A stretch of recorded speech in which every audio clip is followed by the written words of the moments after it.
yourself to breathe in all of the sacred energies that are here. Take a deep breath in and really fill yourself with that holy energy. The air you're breathing in is air that has blown from across the tops of the Himalayas. It's blown across the waters of Mother Ganga. It's the air in which sages and saints and rishis have attained enlightenment, have channeled the scriptures. Allow yourself to take it in.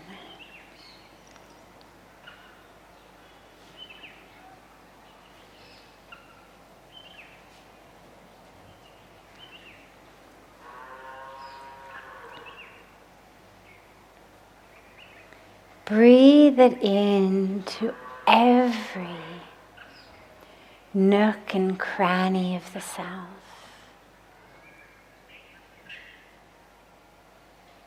Breathe it into the places that feel contracted and stuck.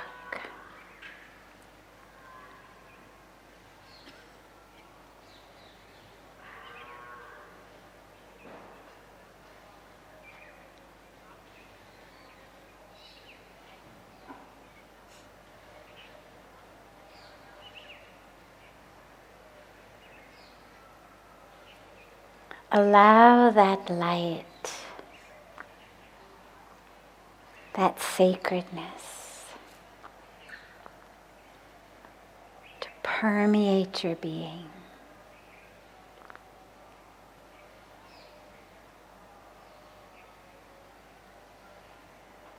Feel the cells of your being touched, filled, awakened.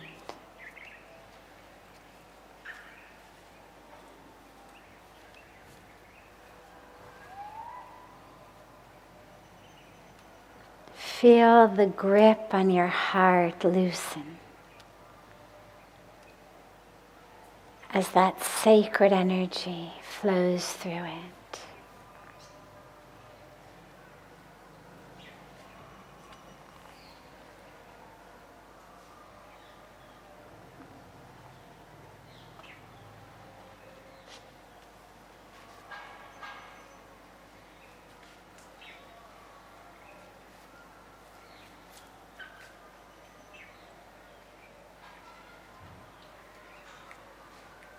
Breathe it into your brain. Pull in that sacred energy of this land and literally breathe it into the brain, into the chemistry, the electricity of the brain that creates the thoughts and the emotions. Feel the mind flooded with light.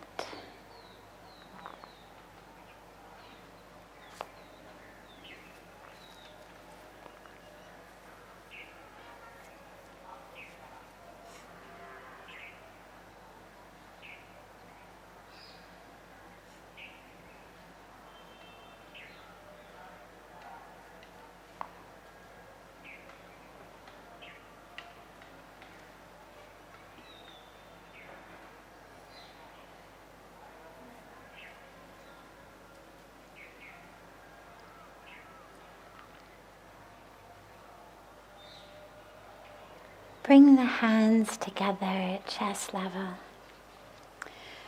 and gently rub the palms of your hands against each other.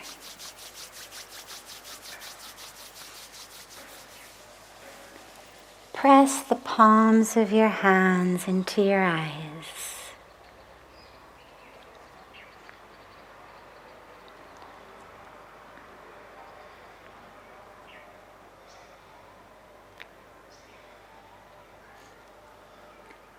Gently lower the hands and open your eyes.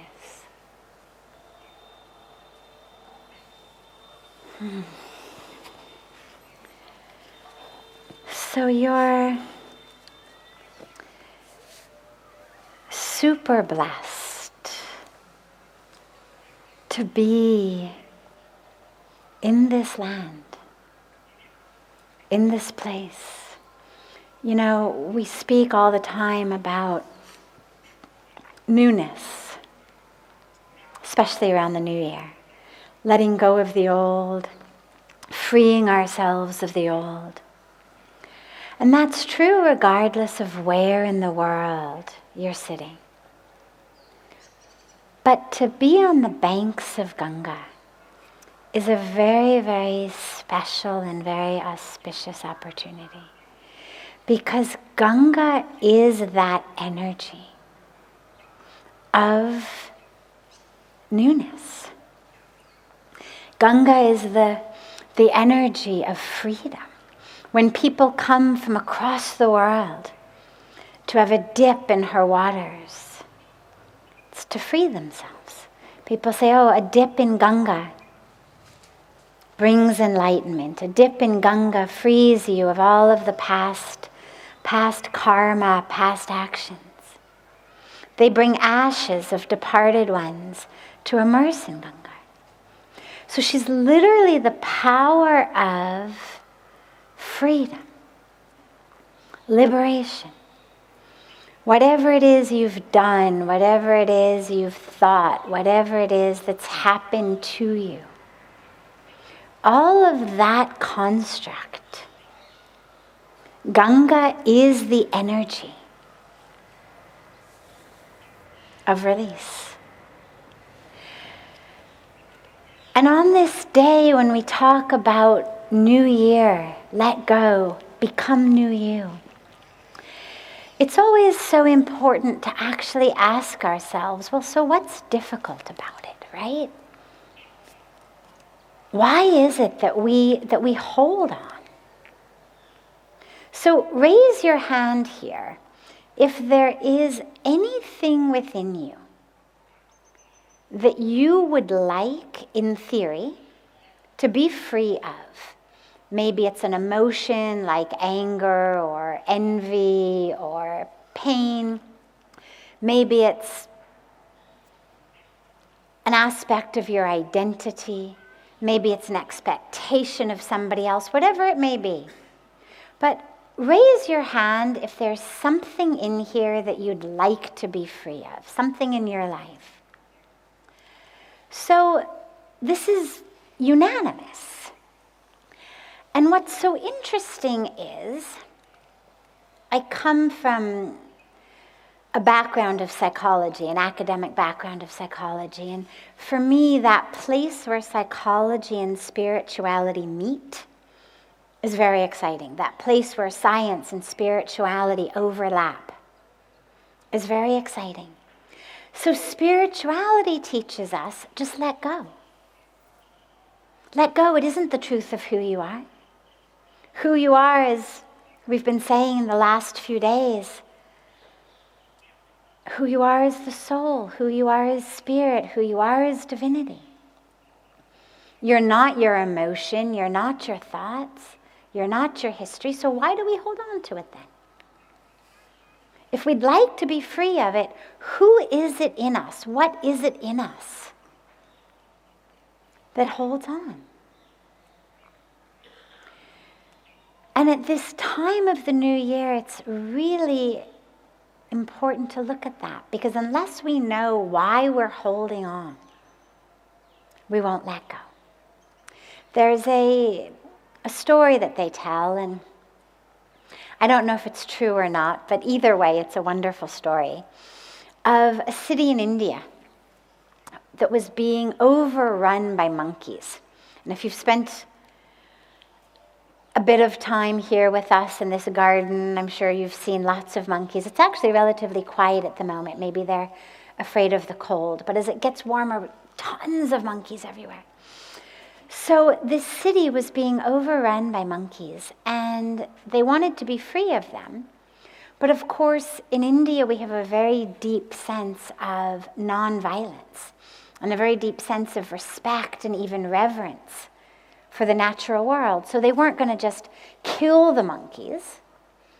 They had to work out some other way of freeing this town of the infestation of the monkeys.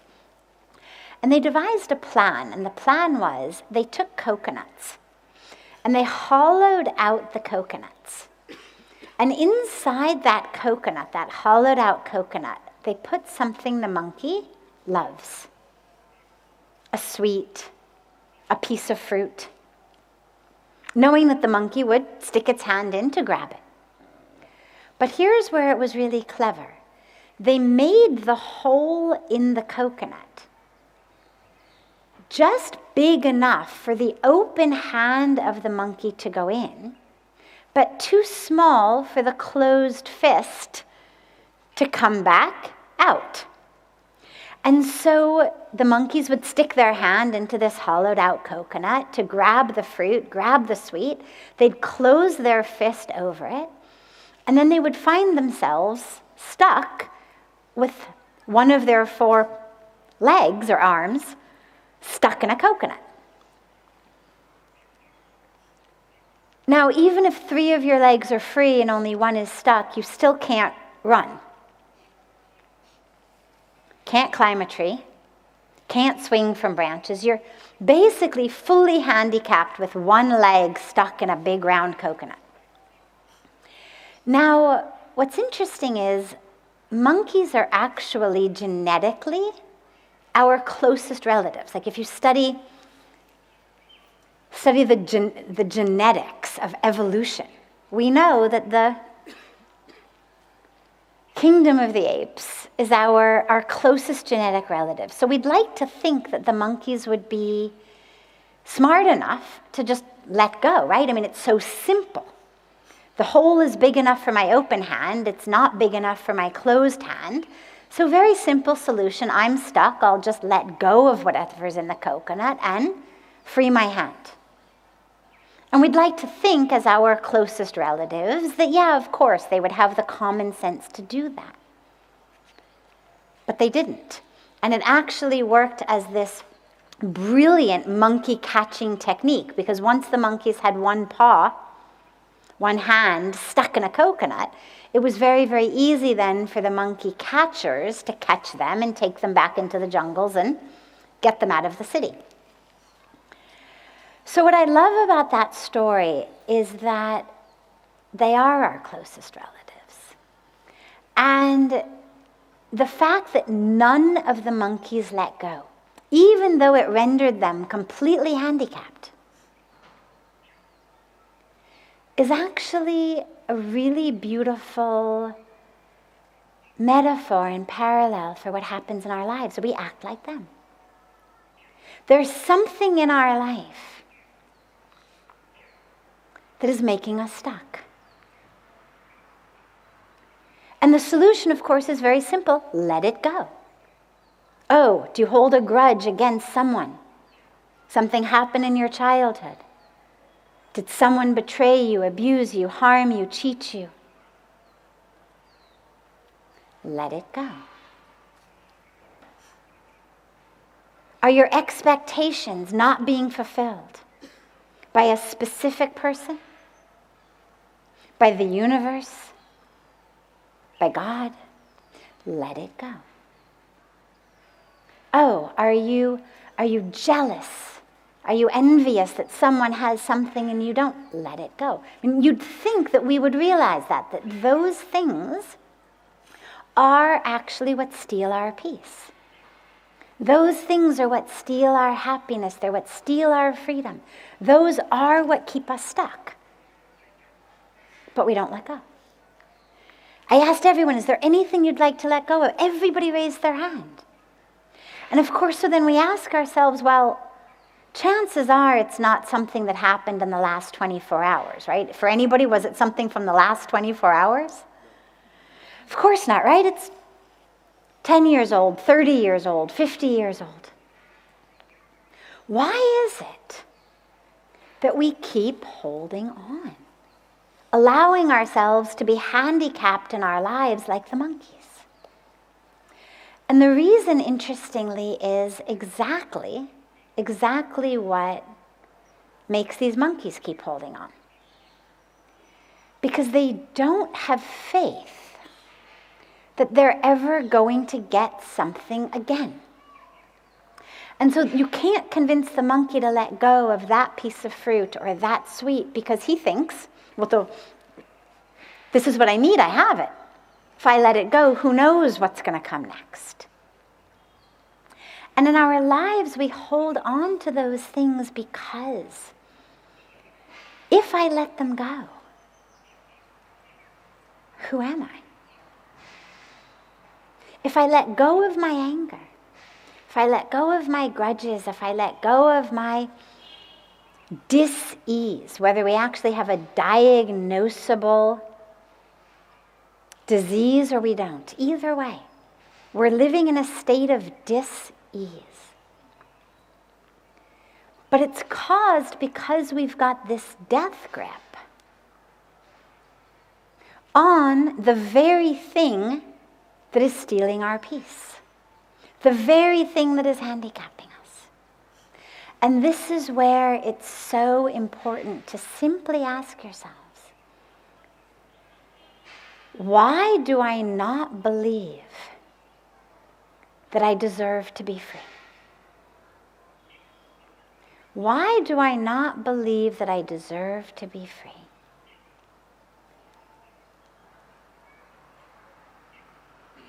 And then to realize, of course, that you do deserve to be free. Because the answer to why we don't deserve inevitably is because someone once told me that, because I don't think I'm smart enough or rich enough or beautiful enough or funny enough or successful enough. Or because in my life, in my childhood, in some relationship, something gave me that feeling that I deserve. I deserve this pain, that I'm not worthy of joy, peace, freedom. And that's the myth that you are here to dispel. Because regardless of what someone has done to you, regardless of what you have done, freedom is your birthright. Freedom is the highest reason why you are here. And that thing is what's keeping you from being free. And so you have to let go. And it requires some faith. It requires this faith of, but what then? Just like the monkey. If I let go of this goodie I've got in my hands, who can promise me I'm not going to die of starvation 3 days from now? Well, nobody can promise you that. But that's where faith comes in. Is this divine creator, this divine universe, this intelligent divine universe is taking care of you. But you need to let go, because it actually is that holding on which keeps you from being free. And so tonight we're going to have this beautiful campfire ceremony where we'll have the opportunity, all of us, to really give that, to offer that into the fire. Because to force yourself to move through another day, another hour, another month, another year as a victim of the thoughts of your own mind, a victim of what others have done to you, a victim of what you've done, a victim of your upbringing, a victim of your culture, a victim of so many things, is to deprive yourself of this extraordinary gift of life. And so whatever that thing is that you want to be free of, we'll give them tonight in the fire ceremony. So between now and then, think about what that is. But also allow yourself to really picture, who would you be without it? Who would I be if I wasn't besieged by anger? Who would I be if I didn't move through my world with this grudge? Who would I be if I weren't the stupid one, the ugly one, the failing one? Who would I be if I weren't that? And allow yourself to see that being. See that being, feel that being. Who would I be if I weren't the abused one, the abandoned one, the betrayed one, the addicted one, the depressed one? Who would I be if I weren't that? And allow that vision, that experience, to really manifest. Because when you can see it and experience it internally,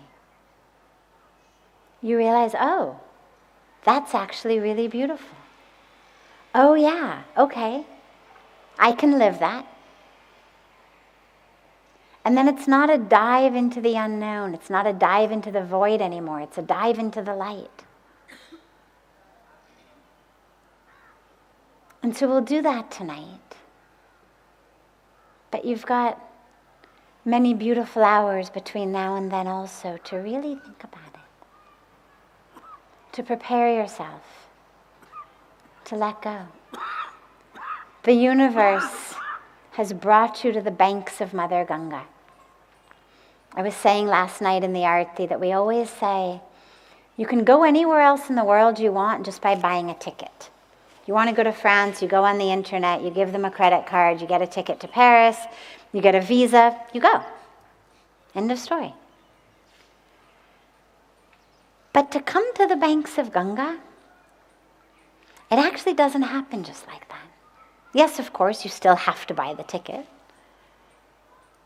You still have to get on an airplane or a train or a bus or in a car.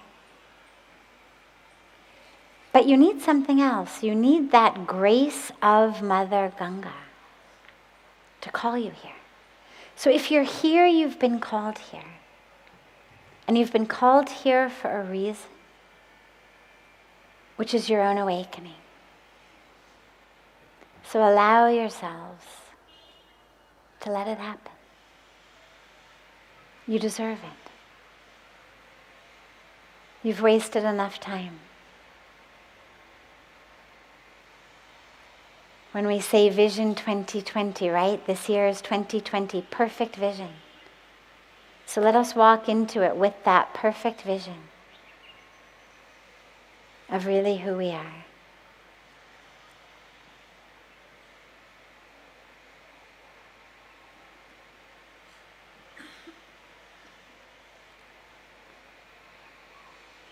If anyone has any questions, we'll take a couple, and whatever we don't get to now, we will take in the evening satsang. So yes, you first. But can you just come up a little bit, because I don't think we have a cordless here. It's okay, don't worry about it. You can just come up. I can hear you. So, since I've been traveling since a month, one thing which has really hindered my thought process is the commercialization of everything that I see as I walk through places. And good. So, so since I've been traveling, Don't read it from your phone. Speak it from your heart. okay, I'll do that. I don't need an essay. I need your heart. Yeah. What is troubling you? So the thought that is troubling me is that uh, when things are commercialized and, for example, for example, a place like Kasol or Bir, cities or places like these where there are cameras everywhere. I mean, when you're meditating, there's a camera on you. I mean, there is a flash on you. So I feel is it at the cost of the experience? Like, it's very important to market spirituality right now. It's the need of the hour in our world. But is it at the cost of the whole experience itself? So there's two pieces to this. Let's talk about the piece of you first, and then we'll talk about it in the more philosophical aspect. But let's talk about what bothers you. So cities, as you were saying, are getting commercialized, or people are marketing spirituality, or so many people are doing so many things in so many places. What is it that deeply bothers your heart? So, How do you, when you go into a city, yeah, and it's commercial, yeah. as you were saying, and that bothers you, what is it in you that is bothered? The beauty of its originality is being distorted. That is what is bothering me. For example, So that you can't see it? what can I see? Sorry. So if you say the beauty Yeah. of its original beauty is being distorted, I'm asking, so if that beauty is being distorted, you can't see it? I can see it. You can see it. I So can what see it. bothers you? I can see the beauty being distorted. There are plastics everywhere. People are ruining the beauty. Plastics, yes. And everything. Like, for example, the whole experience changes. You don't get to experience the actual thing. For example, here it's as well. Like, when I have camera on my face, I feel annoyed. Like, there are flashes on my face. So during the whole meditation, when I'm in that deep Yes. sense of meditation and that flash comes on my face, I get it. it's really annoying. Of course. So that is what I'm feeling like everywhere, even a place like this, which is getting commercialized day by day. So how do you find that balance where you can actually have the whole experience and not lose the whole experience, you know? Okay. Yeah. So, you've raised a lot of points, everything ranging from plastics and pollution in our cities to flashes of cameras and meditation. So a spectrum of things. Good, have a seat.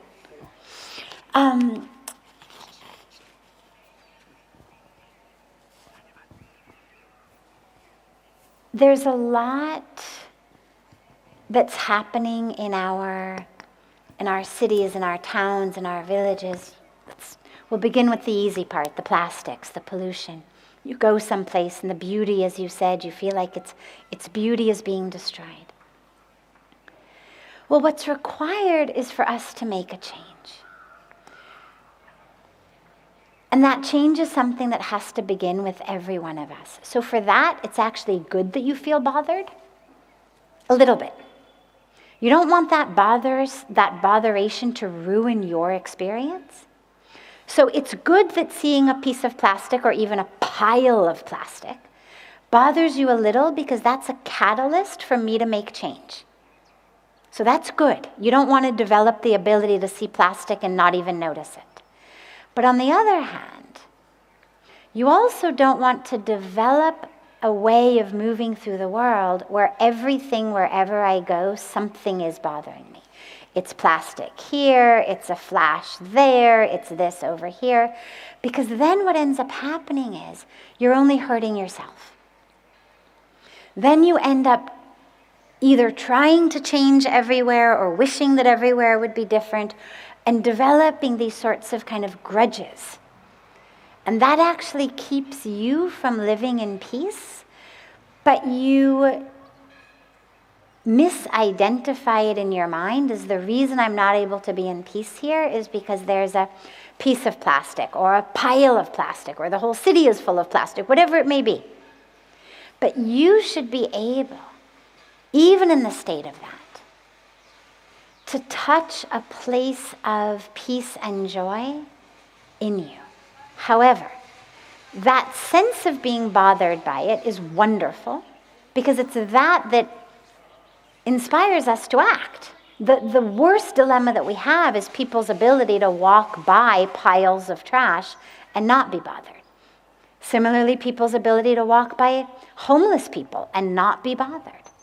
You know, I always say right now, the call of spirituality is not, I'm going to sit this one out. The call of spirituality is to be engaged, to act, but to act from a place of grounding and peace and spirituality, because otherwise I'm reacting. Otherwise I'm reacting because I'm bothered. This bothers me. Well, so then I'm just reacting. I react in anger, I react in annoyance, I react in judgment, I react in negativity, and I don't actually end up solving the problem of the plastics, of the pollution, of whatever is happening there. So with regard to that, I would say allow yourself to hold on to like 0.5% of botheration, just enough that it's like a little splinter in your foot, that it keeps kind of reminding you so that you do something about it. You're young, you're smart, so that you come together, you act, you use your voice, you use your talent, you use your innovation to actually help make a difference, because that's what our planet needs.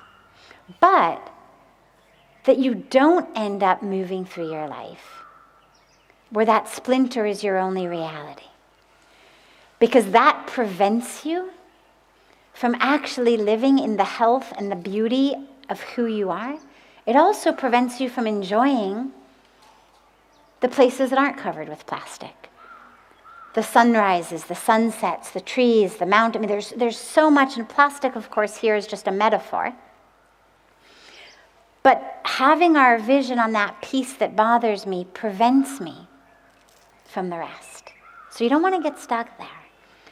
And in terms of cameras, so it's always an interesting balance, because what you have is you have this moment, and you have people who are blessed enough to be right here with us on the banks of Mother Ganga, celebrating, whether it's Arti, whether it's SATSANG, whether it's a New Year's retreat, whatever it may be. So we have a group of us who are so blessed that we've actually been able to come and be here physically. And then we have the whole world family who at this moment, for whatever reason, are not able to actually be here physically, but who through the cameras, through being able to have things be recorded and either shown live or shown later, whatever it is, people all over the world are able, in their cities, in their countries, in wherever they are in their lives, to be able to join for the Arti, for the Satsang, for the retreat, for the meditation. And so many people have this extraordinary opportunity to be able to also be part of it. And so, but it's important as we move through our life also, though, is to figure out, it's not about a judgment or a negativity or about this, but it's important also to figure out for yourself, oh, okay, so there's a camera there. I'm bothered by cameras. So I'm going to go and I'm going to be the one who sits quietly in the corner. And I mean that not just specifically in a particular class or program where there may be a camera, but as a general life lesson. Because throughout most of our life, we have to choose the places where we use our energy and we use our innovation and we use all of that to actually change the environment around me. And where I use that energy to change my reaction to it. There's a beautiful story that Puja Swamiji tells of when he was very young, living here, and there was this older, very enlightened, very renowned saint who came to Rishikesh, and he was giving lectures in the ashram. But he wasn't staying in the ashram, he was staying upriver in a little hut on the banks of Ganga.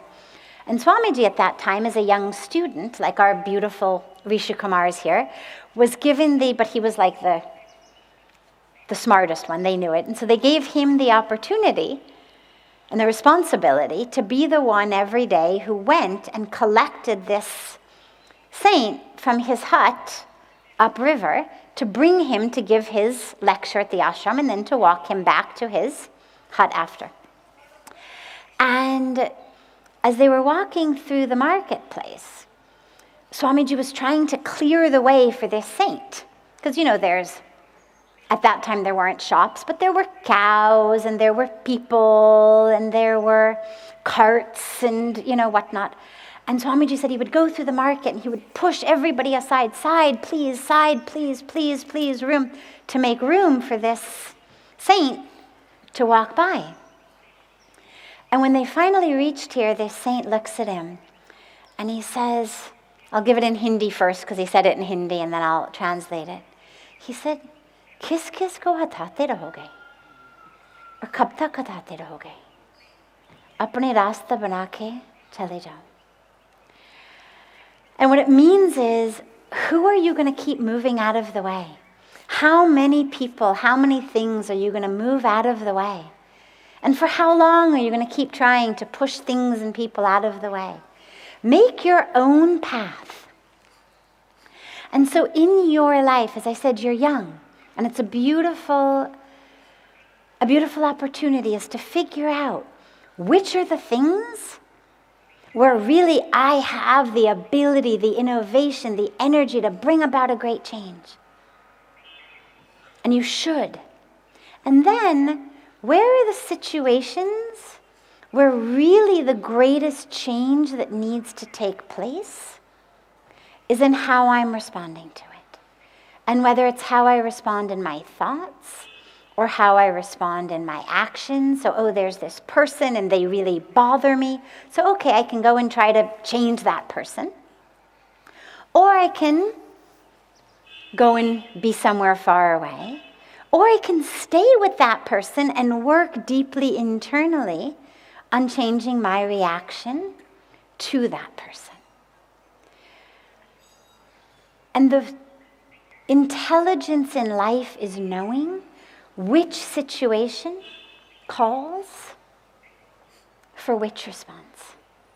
And it's a beautiful place to see you beginning to think about that.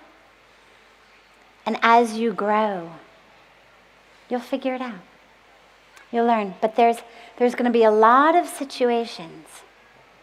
If your goal for your life is to find that highest truth within you, if your goal for your life is to be a tool, a vessel, a transmitter of love, of peace, of goodness, of connection, of transformation, if that's your goal, you're going to find lots of places where the best use of your energy is to change your own reaction rather than to change the people around. Where the best use of your energy is to find your own pathway rather than pushing cows and pushing bullocks and pushing carts and pushing people and pushing that, or even seeing them or judging them or feeling badly by them.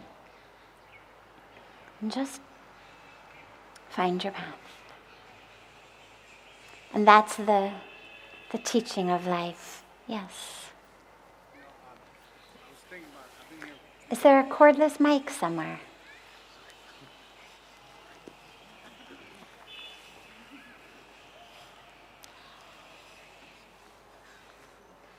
Good afternoon. I was here a few days and I've been listening Already? to your... Should I wait? No, that's okay. I had asked him to give me a signal when our time was up, and he just gave me the signal. That's okay.